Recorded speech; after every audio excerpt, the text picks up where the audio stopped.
여러분 안녕하세요. 홍태성입니다. 제2파트 패키지 활용 강의 들어가도록 하겠습니다. 패키지 활용은 이제 데이터베이스 활용이 있고요. 그 다음에 이제 SQL이라는 건 데이터베이스에 있는 자료를 가져오는 명령어들이에요. 별거 없고, 그 다음에 이제 스프레드시트 및 프레젠테이션 이렇게 구성이 되어 가겠습니다. 오늘 처음 배우실 내용은 이제 데이터베이스 개념인데, 데이터는 무슨 뜻이에요? 자료죠, 자료. 우리가 자료라는 말보다 데이터라는 말이 더 익숙해져 있죠. 그래서 데이터는 자료고, 베이스라는 거는 우리 야구 좋아하시는 분들 1루, 2루, 3루 그 베이스 맞아요. 그래서 여기서는 뭐를 기초로 하다, 토대로 하다 이런 의미가 있어요. 그래서 데이터, 자료를 모아 구축해 놓은 거, 그게 바로 데이터베이스예요. 가겠습니다. 데이터베이스 정의인데 방금 전에 말씀드렸듯이 데이터, 파일이죠. 그래서 데이터들의 집합체이다, 베이스이다 라는 거고, 그 다음에 중복을 최소화해야 돼요. 매우 중요한 거죠. 중복, 최소화 계속 나올 거예요. 그 다음에 공동으로 사용할 수 있도록 데이터들을 갖다가 연결돼서 관계가 있다 이런 의미죠. 연관관계 모임이다라는 거죠. 데이터들이 연관이 있다라는 거고, 그래서 공동으로 사용할 수 있게끔 하겠다라는 거고, 그 다음에 데이터베이스 관리 시스템이다. DBMS 잠시 후에 배워요. 데이터베이스의 DB, 그 다음에 매니지먼트, 그럼 뭐예요? 관리죠. 그 다음에 시스템의 S에서 DBMS라고도 불러요. 그 다음에 많은 양의 자료를 갖다가, 요즘 빅데이터, 그죠? 방대한 양의 자료를 갖다가 처리하기 위한 소프트웨어이다. 뭐가? 데이터베이스. 그 다음에 데이터의 독립성을 보장해주는 토탈, 종합 시스템 개념이다라는 거. 됐죠? 이게 바로 데이터베이스의 정의고, 그 다음에 데이터베이스의 특징. 이 특징이라는 건 우리가 데이터베이스를 배우고 사용해야 되는 이유죠. 가겠습니다. 리얼타임으로 실시간으로 접근한다, 액세스할 수 있다라는 거예요. 그래서 쿼리, 질의에 의해서 리얼타임으로 접근한다. 그리고 원하는 답을 얻는다라는 거죠. 그게 실시간 접근 처리고, 그 다음에 자원의 동시 공유, 아까 말씀드렸었어요. 그죠? 그 다음에 내용에 의한 참조다. 이거 굉장히 중요해요. 내용에 의해서. 주소가 아니고, 우리 어드레스, 우리 컴퓨터에서는 주소 개념이잖아요. 데이터가 저장되는 개념은. 근데 데이터베이스는 그 어드레스 개념이 아니에요. 내용을 가지고 참조합니다. 컨텐츠를 가지고. 조심하셔야 돼요. 됐죠? 데이터베이스에서는 내용을 가지고 참조를 한다라는 거, 레퍼런스 한다라는 거. 그 다음에 계속적인 변화가 일어납니다. 왜요? 자료가 인설트, 삽입되죠. 다 배우실 거예요, 명령어. 딜리트, 삭제합니다. 그 다음에 업데이트, 새로운 걸로 갱신해줘요. 그렇기 때문에 다이나믹한, 동적인 데이터의 유지가 된다라는 거죠. 계속적인 변화. 그래서 실시간 접근 처리, 자원의 동시 공유, 내용에 의한 참조, 어드레스가 아닌, 그 다음에 계속적인 변화 중요하죠. 그 다음에 질의, 쿼리, 이건 말씀드렸었죠. 물어보는 거예요. 그래서 원하는 자료를 갖다가 가져오는 거다. 그 다음에 데이터베이스 목적, 중요하죠. 또 나왔어요. 중복성을 최소화하겠다. 데이터 공유, 그 다음에 데이터의 독립성, 그 다음에 무결성. 무결성은 뭐예요? 결점이 없다, 흠이 없다라는 뜻이에요. 그 다음에 보안성, 매우 중요한 거죠. 그 다음에 일관성. 그래서 말장난 좀 조심하시고요. 이게 바로 데이터베이스 개념에서 정의, 특징, 목적이다라는 거죠. 이번에는 이제 데이터베이스의 장점, 단점인데, 일단 단점 먼저 가겠습니다. 단점은요, 돈이 많이 들어요. 운영 비용 면에서 부담이 크고, 전산 비용이 증가되고 복잡하다, 돈이 많이 든다. 간단하게 표현하면. 그 다음에 자료 처리 방법이 복잡해요. 이러니까 돈이 많이 드는 거죠. 일단 돈이 많이 든다, 그것만 먼저 알고 가시고요. 좋은 점, 중복을 최소화, 또 나왔어요. 그죠? 중복을 최소화해서 자료의 일치를 갖다가 기한다라는 거고, 또 데이터의 물리적이고 논리적인 독립성을 갖다 유지해줘라라는 거, 독립성 또 나왔죠? 그래서 물리적, 논리적 요거 하나만 좀 더 추가로 알고 가시고, 그 다음에 내용을 즉시 처리하는 실시간 접근 말씀드렸죠. 그 다음에 데이터의 보안을 유지하기 위해서 데이터의 손실을 방지해줘라라는 거고, 보안 유지. 그 다음에 또 나왔어요. 내용에 의한 액세스. 그 다음에 일관성, 무결성. 됐죠? 그 다음에 데이터의 공유, 그 다음에 표준화가 가능하다. 계속 반복된 얘기죠. 그래서 장점과 단점 잘 구분하시고요.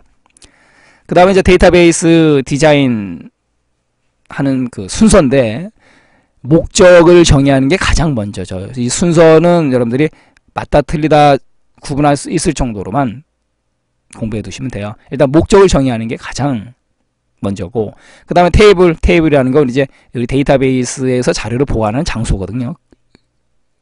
그렇기 때문에 테이블을 정의해야 돼요. 그 다음에 테이블 정의한 다음에 그 테이블 안에는 필드들이 있습니다. 필드 정의해 주고요. 그 다음에 테이블 간의 릴레이션, 관계를 갖다 정의해 줘야 돼요. 그래서 맞다 틀리다 정도만 구분하시고요. 그 다음에 이제 데이터베이스를 활용하는 업무 처리, 프로그램 개발 순서예요. 얘는요, 프로그램 개발 순서인데, 우리가 이제 업무 분석을 이제 다른 말로 시스템 분석 및 설계, 이렇게 불러요. 그런 과목도 있고요. 그래서 시스템 분석 및 설계, 분석한 다음에 설계예요. 됐죠? 요 순서. 그러니까 업무 분석한 다음에 설계입니다. 분석, 설계. 그 다음에 프로그램 개발해야 되겠죠? 프로그램 개발했어요. 그 다음 뭐합니까? 테스트 해봐야죠. 이상 없다. 그러면 사용하자, 쓰자, 운영. 하다 보니까 잘못된 게 조금씩 나오죠? 보수를 유지하는 거죠. 잘못된 거를. 됐죠? 유지 보수. 그래서 업무 분석 및 설계 순서 조심하시고, 프로그램 짰어요. 구현, 그 다음에 테스트, 그 다음에 운영, 그 다음에 유지 보수. 됐고요. 그 다음에 데이터베이스 설계 단계. 요것도 또 시험 문제에서 이제 잘 튀어나오니까 좀 조심하셔야 되겠죠? 일단 요구 조건 분석이에요. 뭐뭐 필요하십니까? 그죠? 현업 담당자들하고 모여서 커피 한잔 마시면서 해야 하는 거예요. 요구 조건 분석합니다. 뭐뭐 필요하냐? 어떻게 만들어 드리면 됩니까? 이거예요. 그 다음에 개념 설계하고요. 그 다음에 논리적인 설계합니다. 그 다음에 물리적인 설계. 그 다음에 구현. 그러면 요게 이렇게 오시면 돼요. 요구 조건 분석의 요, 개념적인 설계 개, 요게, 그 다음에 논리적, 물리적, 논물, 요게 논물 구, 이렇게 해오세요. 됐죠? 이렇게 해놓으면 또 시험장 가서 안 헷갈리세요. 요구 조건 분석한 다음에 요게 개념 설계하고요. 그 다음에 논물, 논리적인 설계, 물리적인 설계, 그 다음에 구현이다라는 거. 됐죠? 그렇게 또 우리 암기 쏙쏙 머릿속에 넣어두시기 바랍니다.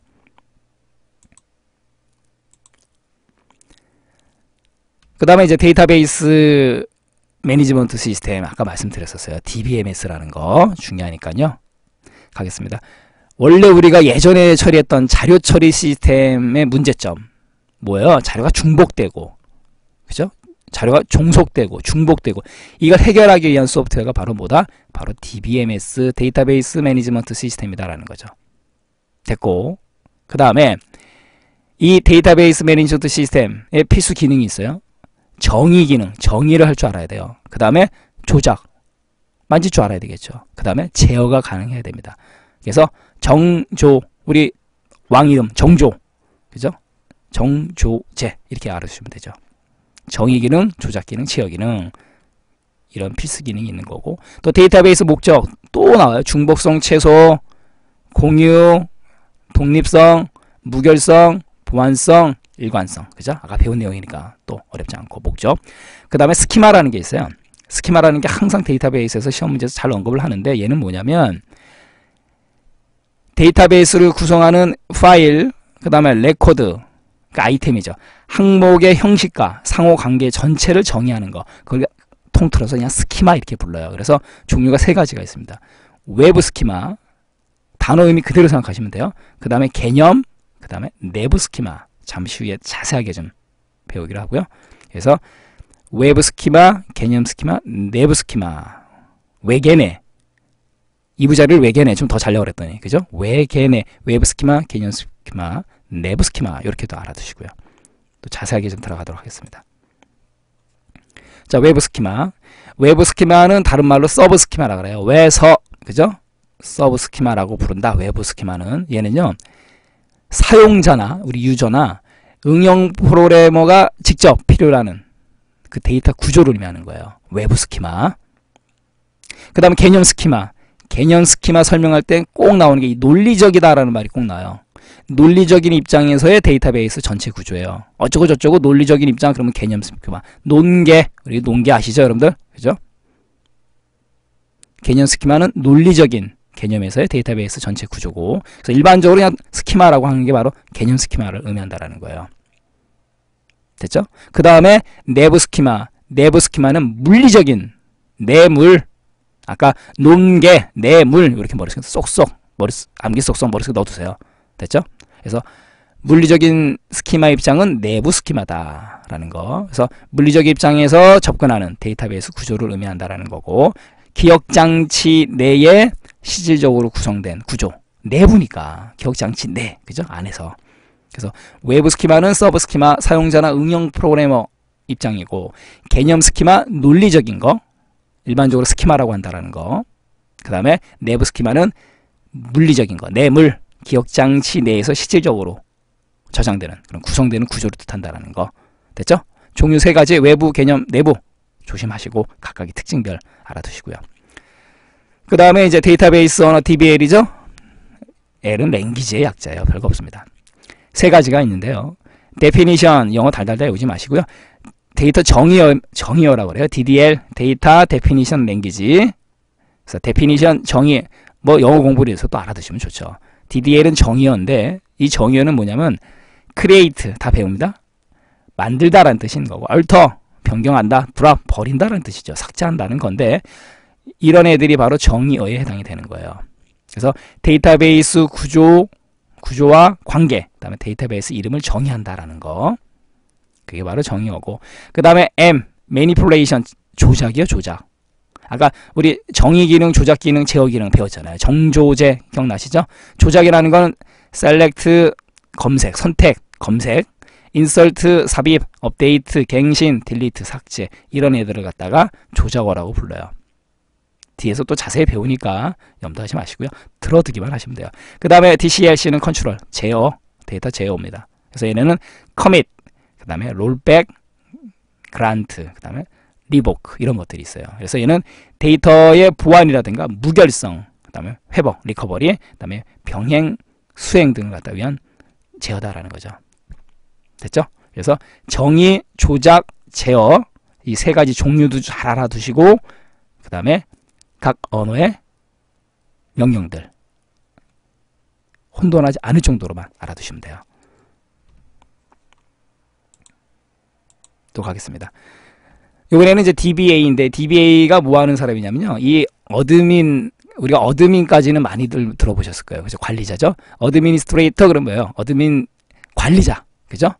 제일 힘이 센 사람이에요. 그래서 DBA라고 부릅니다. 시험 문제에서 잘 물어보니까 이 사람이 갖고 있는 고난, 임무 이런 거 잘 물어봐요. 가겠습니다. 데이터베이스 시스템의 전체적인 관리, 그다음 운영을 책임지는 사람이에요. 방금 전에 말씀드렸잖아요. 어드미니스트레이터, 힘센 사람입니다. 데이터베이스 관리자예요. 그 다음에 데이터베이스를 구성하는 정보의 내용을 갖다 정의하는 사람이고요. 그러니까 실력이 좋아야 되는 거예요. 그 다음에 데이터의 저장 구조, 접근 방법을 갖다 결정해야 됩니다. 아울러 보안, 무결성 책임져야 되고요. 그 다음에 스키마까지도 정의해 줘야 됩니다. 그 다음에 백업, 그 다음에 리커버리, 만약의 사태에 대비해서 복사본을 만들어두는 백업, 그 다음에 리커버리, 회복을 위한 정책을 갖다 결정하는 거고요. 그 다음에 데이터베이스를 사용자 요구에 맞도록 재구성 해줘야 되는 거고, 또 시스템의 성능 감지, 또 사용자의 요구 및 불편을 해소해줘야 된다는 거죠. 그래서 DBA, 데이터베이스 관리자, 권한과 임무 잘 알고 가시고요. 그 다음에 이제 데이터베이스 모델인데, 이제 계층적인 데이터베이스 모델이 있고, 네트워크, 그 다음에 관계형 이렇게 있어요. 그래서 이 관계형 데이터베이스 매우 중요한 거죠. 얘부터 가겠습니다.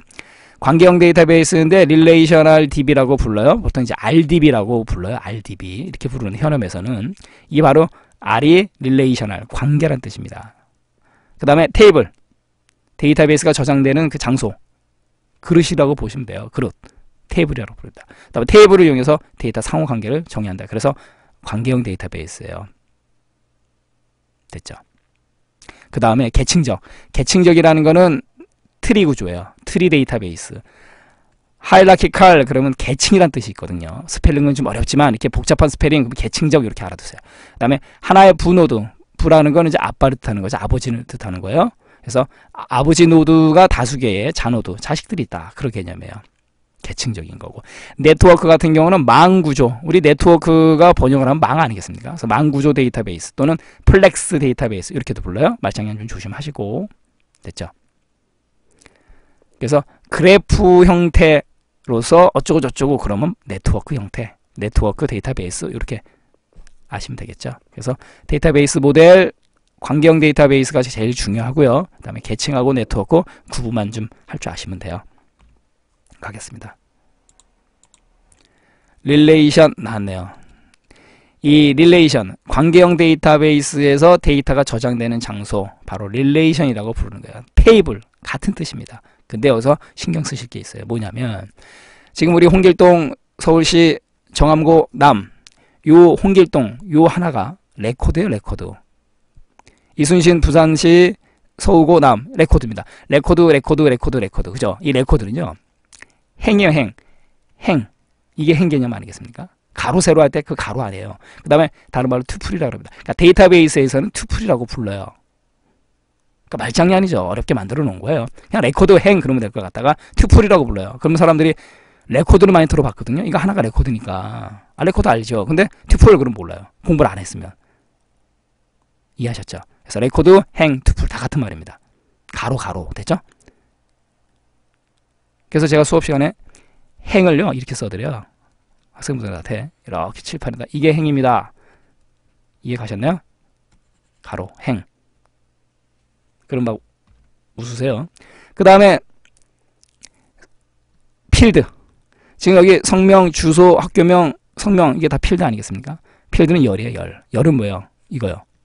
다른 말로 속성이라고 합니다. 애트리뷰트. 이러니까 어려운 거예요. 열받아. 속으로 열받아. 필레. 아이 여러분들 금연하셔야죠. 속으로 열받아 필레. 이렇게 또 머릿속에 넣어두세요. 암기 속성. 그래서 이 필드는 열이요. 열. 다른 말로 속성이라고 합니다. 그래서 열도 이렇게 써드리면 또 재밌어 하세요. 열. 그죠? 어떤 의미인지 아셨죠? 달달달 해보셔야 돼요. 다시 한번 가겠습니다. 레코드, 행, 튜플, 필드, 열, 속성. 그래서 행을 뜻한다. 그 다음에 열을 뜻한다 라는 거. 됐죠? 레코드, 행, 튜플, 필드, 열, 속성. 반드시 외우시고요. 그 다음에 이제 테이블 작성할 때 고려해야 할 요소인데, 필드명, 그 다음에 데이터 형식, 그 다음에 필드의 크기, 그 다음에 제약 조건을 고려해야 되는데, 단 레코드의 수는 고려할 필요가 없다라는 거죠. 이 레코드의 수를 이것까지 고려하면 릴레이셔널 관계형 DB를 뭐하러 씁니까? 그죠? 방대한 양을 갖다가 처리하기 위한 목적인데, 이거 여러분들 조심하시고요. 자, 필드는 뭐 방금 전에 말씀드렸으니까. 그 다음에 데이터의 크기, 우리 데이터, 그 다음에 필드, 레코드, 파일. 우리 비바워 필레 파데 기억나시죠? 비트 바이트 워드 필드 레코드 파일 데이터베이스. 달달달 외우셔야 됩니다.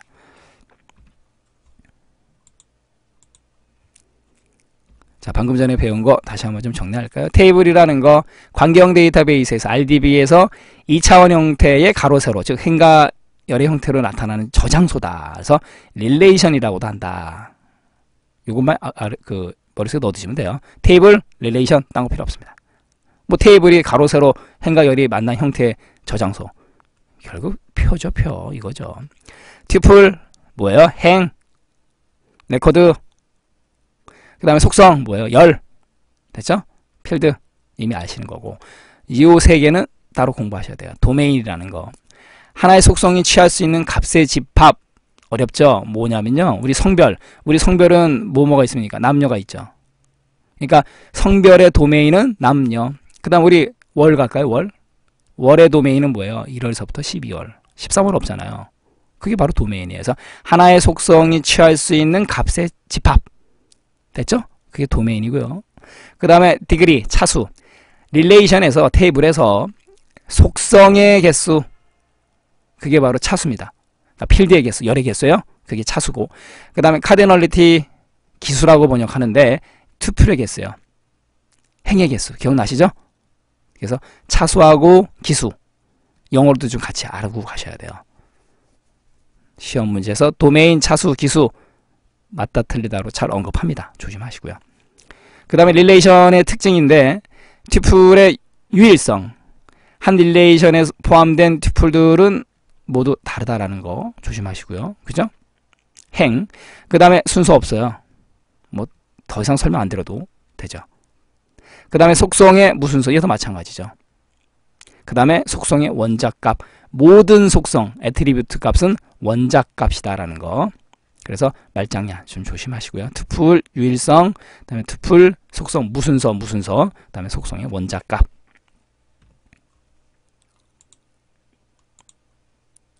요번에는 이제 키의 개념인데요. 이 많은 분들이 이 키의 개념에 대해서 굉장히 어렵게 생각을 하세요. 근데 별거 없습니다. 키 열쇠죠. 열쇠인데 테이블에서 다른 데이터와 구분하기 위한 유일한 값을 갖다가 키라고 부르는 거예요. 그래서 유일한 값을 가지는 필드 또는 필드의 그 집합이고, 나왔죠? 키는 각각의 튜플을 유일하게 식별할 수 있는 것. 그래서 테이블 다른 말로 뭐라 그런다고 말씀드렸었어요. 릴레이션. 그래서 테이블 릴레이션에서 적어도 한 개의 키는 존재해야 된다. 그리고 예를 들어서 우리 사원번호, 회사에 근무하는 사원들은 사원번호가 다 있고요. 대한민국 사람이면 뭐가 있어요? 주민등록번호가 있어요. 맞죠? 그럼 지금 여기 사원번호, 성명, 주민등록번호, 직급, 부서 코드가 있어요. 성명 있고. 그런데 사원번호 111 구승원 맞죠? 그럼 우리 이 회사에서 111 그러면 누구예요? 구승원 아닙니까? 그 다음에 222 그럼 이상형이고 333 지규환 이렇게 알아요. 그런데 주민등록번호 가지고도 구승원을 알 수 있는 거고. 그래서 사원번호, 주민등록번호 이게 바로 키예요. 그런데 구승원이라는 이름은 동명이인이 있을 수 있잖아요. 그리고 직급 부장 여러 명 있을 수 있잖아요. 그죠? 그렇기 때문에 사원번호하고 주민등록번호가 키라고 부르는 것 뿐이에요. 그럼 키의 종류가 여러 가지가 있어요. 뭐 들어두기만 하세요. 키의 종류는 후보키, 기본키, 그 다음에 대체키, 슈퍼키, 외래키 이렇게 있습니다. 그 다음 요것도 중요한 요건데 개체 무결성이라는 거 제가 말씀드렸잖아요. 흠이 없는 거예요. 결점이 없는 겁니다. 그래서 기본키는 널 값이 될 수 없다. 널이라는 거 비어있는 거거든요. 기본키는 비어있을 수 없다. 즉 회사에 근무하는 사람이 사원번호가 없을 수 있습니까? 대한민국 사람이 주민등록번호 없을 수 있어요? 맞죠? 그거고. 그 다음에 참조 무결성. 참조를 하는데 결점이 없어야 돼요. 그래서 외래키 값은 뭔지 모르지만 외래키 값은 외래라는 게 바깥 개념 아니겠습니까? 그죠? 외래키 값은 널이거나 참조 테이블에 있는 기본 키 값과 동일해야 된다. 그러니까 참조를 해야 되는데 결점이 없어야 된다. 그 뜻이에요. 그래서 개체 무결, 참조 무결. 용어는 좀 어려운 것 같지만 좀 알아두시고요. 키에 대해서 이제 자세히 또 들어가겠습니다. 자, 이거죠. 지금 예를 가지고 설명드릴게요. 아까 사원번호하고 주민등록번호 있죠. 이게 테이블에서 릴레이션에서 유일성이라는 거는 111 그러면 아까 누구였었어요? 구승원. 바로 그겁니다. 그 다음에 최소성 111만 갖고 있으면 알면은 알 수 있잖아요. 그 회사에서 누군지. 그래서 유일성과 최소성을 만족하는 키를 후보키라고 불러요. 캔디데이트 키. 그런데 예를 들면 사원번호, 주민등록번호. 군대 같은 경우는 군번이 되겠죠. 됐죠. 유일성이라는 거는 키 하나로 구분할 수 있는 거. 그게 바로 유일성이고, 최소성이라는 건 뭐냐면 유일한 식별을 하기 위해 꼭 있어야 하는 속성. 그래서 여기 보면 사원번호, 주민등록번호 얘 각각만으로 식별이 가능하다. 그 의미예요. 그래서 유일성과 최소성을 만족하는 걸 후보키라고 그런다. 예를 들어서 사원번호, 주민번호, 군번이 있다라는 거고, 그 다음에 이 후보키 중에서 하나를 선택해서 써요. 회사에서는 무슨 키를 많이 사용합니까? 사원번호죠. 그러면 후보키 중에서 선정돼서 사용되는 키, 그게 바로 기본키예요. PK라고 부릅니다. 프라이머리 키. 예를 들어서 사원번호. 회사에서는 사원번호를 더 많이 쓰겠죠. 주민등록번호 갖고 안 쓰잖아요. 회사에서는. 그게 바로 기본키가 되는 거예요. 그러면 사원번호, 주민등록번호 둘 다 후보키예요? 둘 다 유일성, 최소성 다 만족합니다. 근데 회사에서는 사원번호를 선택해서 써요. 그러면 그 사원번호가 기본키가 된다고요. 프라이머리 키. 됐죠? 그래서 기본키는 PK는 널이 될 수 없으며 중복될 수 없다. 당연한 거죠. 같은 사원번호 갖고 있는 사람이 둘이 있으면 안 되지 않습니까? 됐죠? 그 다음에 대체키, 얼터네이트. 우리 알트키 할 때 이 얼터네이트, 알트키가 바로 이거예요. 대체인데 후보키 중에서 기본키로 선택되지 않은 나머지 키. 아까 우리 사원번호 선택했죠? 걔가 프라이머리 키가 되는 거죠? 그러면 선택되지 않은 거 뭐예요? 주민등록번호죠. 걔가 바로 대체키가 되는 거죠. 사원번호를 모를 때 대체할 수 있는 키. 됐죠? 그래서 사원번호가 기본키일 때는 주민등록번호가 대체키가 된다. 얼터네이트가 된다라는 거고. 됐죠? 후보키, 사원번호, 주민등록번호. 됐죠? 그 중에서 선택된 거 사원번호, 기본키, 프라이머리 키가 되는 거고, 선택되지 않은 나머지 대체키, 얼터네이트. 그 다음에 슈퍼키. 슈퍼키는 뭐냐면요, 혼자서는 뭘 못해요. 두 개를 짬뽕 시켜야 됩니다. 그래서 컴포짓, 복합, 그죠? 합쳐지는 거예요. 그 다음 연결키 이렇게 불러요. 그래서 유일성은 만족하나 최소성은 만족하지 못해요. 됐죠? 합쳐지니까 적어도 최소성 혼자서는 안 돼요. 두 개가 합쳐지니까 복합이니까. 그래서 한 릴레이션에서 어떠한 열도 후보키가 없을 때 두 개 이상의 열을 갖다가 복합, 연결, 짬뽕시켜요. 그죠? 짬뽕시켰을 때 유일성을 만족해요. 누군지 찾을 수 있어요. 그게 바로 슈퍼키예요. 됐죠? 혼자서는 안 된다. 두 개가 연결돼야 된다. 그게 바로 슈퍼키예요.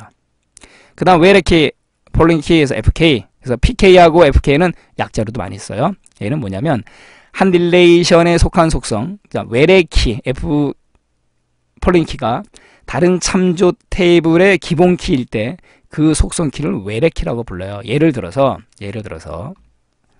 뒤로 좀 돌아가겠습니다. 아까 지금 여기 구승원의 부서 코드가 C예요. 그럼 이 C가 도대체 무슨 부서입니까? 모르잖아요. 그러면 테이블이 또 하나 있는 거예요. 딱 C, 전산부, 컴퓨터니까 S, 세일, 그러니까 영업부 하겠습니다. 그 다음에 H, 홍보부 이렇게 있어요. 그럼 요게 또 하나의 테이블입니다. 이렇게 테이블이 있어요. 그러면 C가 무슨 부서요? 여기 가서 참조해 온단 말이에요. 지금 이 부서 코드 테이블에서 얘가 뭐예요? PK가 되는 거죠. 주키가 되는 거예요, 얘들이요. 그런데 지금 이 테이블에서 C는 무슨 부서인지 모르잖아요. 여기 가서 외래에 가서 참조해야 되는 거죠. 이랬을 때 얘네들을 무슨 키라고 그래요? 외래키라고 부르는 거예요. 됐죠? 별거 없습니다. 현재 있는 테이블에서 무슨 의미인지 모르실 때 얘 부서 코드 테이블에 가서 가서 C가 어떤 부서인지 참조해 온다라는 거죠. 이랬을 때 외래키. 됐죠? 얘네가 외래키가 되는 거예요. 이해하셨죠? 네, 됐네요. 자, 이렇게 해서 우리 제1 챕터 데이터베이스 활용, 그래서 개념부터 시작해서 강의해 드렸습니다. 자, SQL 활용, 우리 시간이 좀 얼추 됐네요. 요거는 다음 시간으로 또 넘겨드리도록 하겠습니다. 오늘 수업 들으시라고 고생 많이 하셨고요. 다음 SQL 시간에 찾아뵙도록 하겠습니다. 감사합니다.